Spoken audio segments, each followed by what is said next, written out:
गणतंत्र दिवस परेड के लिए राजपथ तैयार है। भारतीय सेना के शौर्य प्रदर्शन से लेकर सांस्कृतिक झांकी तक, वायुसेना के हवाई करतबों से लेकर मोटरसाइकिल पर हैरान कर देने वाले दृश्यों तक पूरी तैयारियां हो चुकी हैं। इस बार 26 जनवरी को राजपथ पर धरती से लेकर आकाश तक आजादी के अमृत महोत्सव का ऐसा नजारा दिखने वाला है जिसकी कल्पना अब से पहले नहीं हुई थी।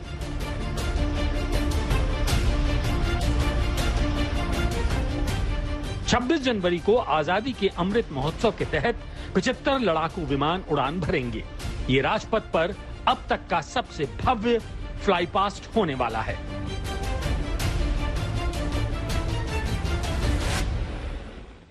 ये फ्लाई पास्ट 4 Mi-17 विमानों के ध्वज फॉर्मेशन के साथ शुरू होगा। इसके बाद रुद्र फॉर्मेशन के लिए 4 एडवांस लाइट हेलीकॉप्टर होंगे। इतना ही नहीं, परेड के बाद फ्लाई पास्ट के दौरान राहत फॉर्मेशन के 5 ALH एरो फॉर्मेशन में उड़ान भरेंगे। दूसरे फॉर्मेशन मेघना के तहत 1971 युद्ध की याद में एक चिनूक और 4 Mi-17 एरो फॉर्मेशन में उड़ेंगे। तीसरे फॉर्मेशन एकलव्य के लिए एक Mi-35 हेलीकॉप्टर और 4 अपाचे हेलीकॉप्टर एरो फॉर्मेशन में उड़ान भरेंगे। चौथा फॉर्मेशन है टंगेल। इस फॉर्मेशन में एक डकोटा विंटेज ट्रांसपोर्ट एयरक्राफ्ट और 2 डॉर्नियर एयरक्राफ्ट विंग फॉर्मेशन में उड़ान भरेंगे। ये इसलिए खास है क्योंकि ये 1971 के युद्ध में टंगेल एयर ड्रॉप की याद में तैयार किया गया है।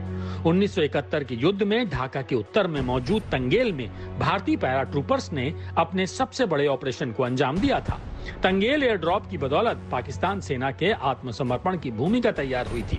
खास बात यह है कि भारतीय जवानों ने अपने से 3 गुना ज्यादा पाकिस्तानी सैनिकों का मनोबल तोड़ दिया, जिससे पाकिस्तान के 2 टुकड़े हो गए और बांग्लादेश का जन्म हुआ।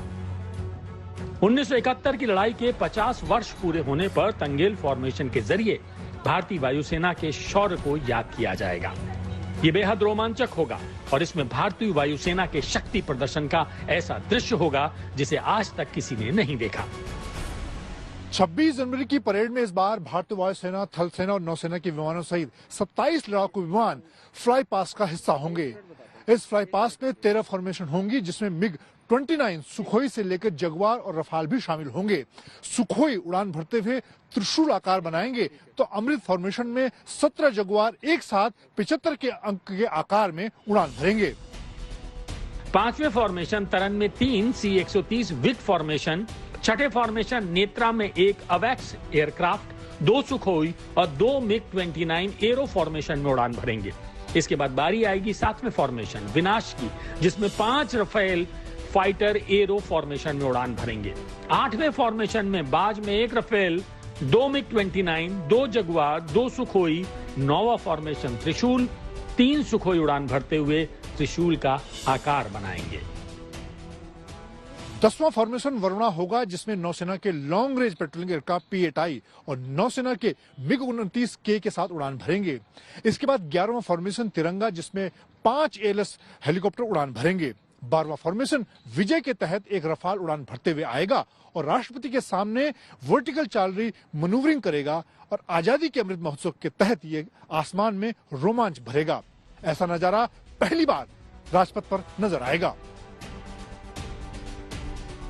महज 7 दिन बाकी हैं और देश के वीर जवान राजपथ पर गणतंत्र दिवस परेड की रिहर्सल में जुट चुके हैं।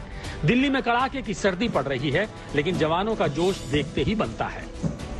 दुश्मनों के हौसले को पस्त कर देने वाले टैंक और बख्तरबंद वाहन भी राजपथ पर पहुंच चुके हैं। आजादी के 75 वर्ष में पहली बार ऐसा हो रहा है कि परेड आधा घंटा देरी से शुरू होगी। इसकी 2 सबसे बड़ी वजह हैं।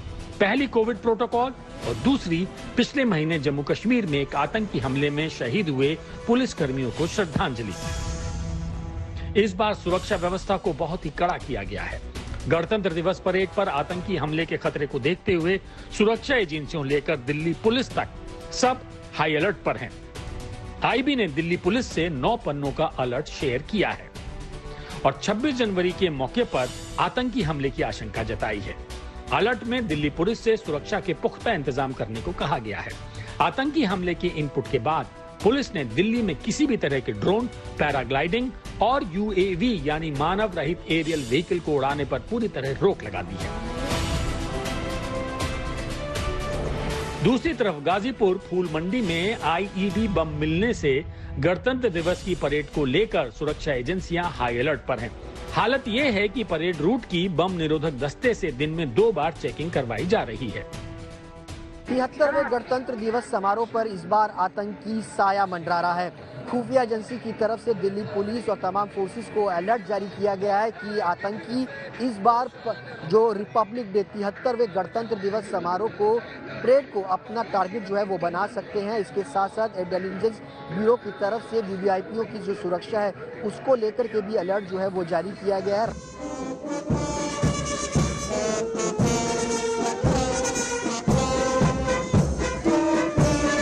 कोरोना महामारी और आतंकी हमले की साजिश इस विजय उत्सव के सामने सबसे बड़ी एक चुनौती बनकर खड़ी है, लेकिन ये भारत के योद्धा हैं जो हर चुनौती का डटकर सामना करने को तैयार हैं। मंजीत नेगी और अरविंद ओझा के साथ सुशांत मेहरा, आज तक।